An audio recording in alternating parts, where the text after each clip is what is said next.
Welcome to Vilnius, Lithuania's quiet, surprising capital. Over the next clips you'll see its rooftops, river curves, and old streets. Stay with me to discover why this small city should be on your travel list. Vilnius feels small but full.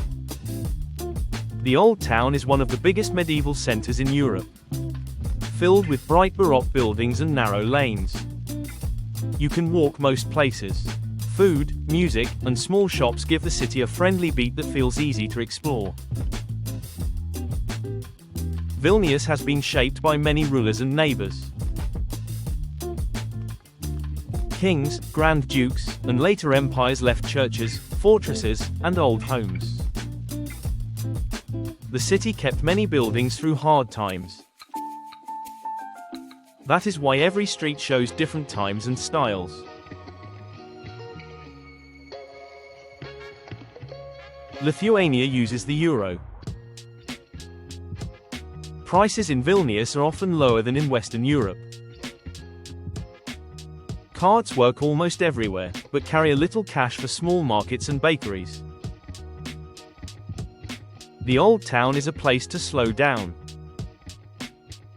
Cobblestone streets, painted facades, and small squares invite you to walk without a map.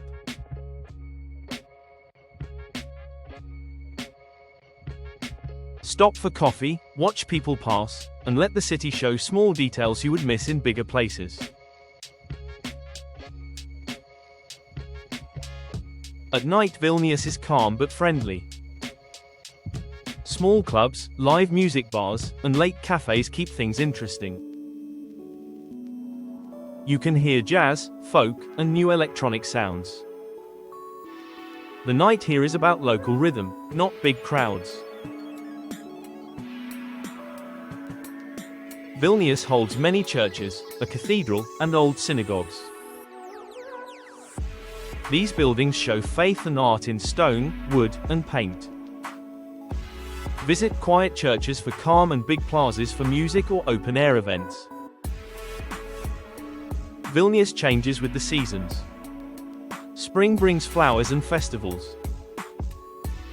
Summer is warm with long days and outdoor events. Autumn makes the parks orange and gold.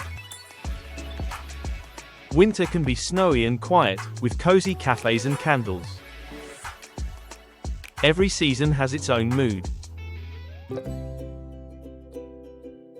If Vilnius surprised you, hit subscribe for more small city guides and quick travel reasons to visit.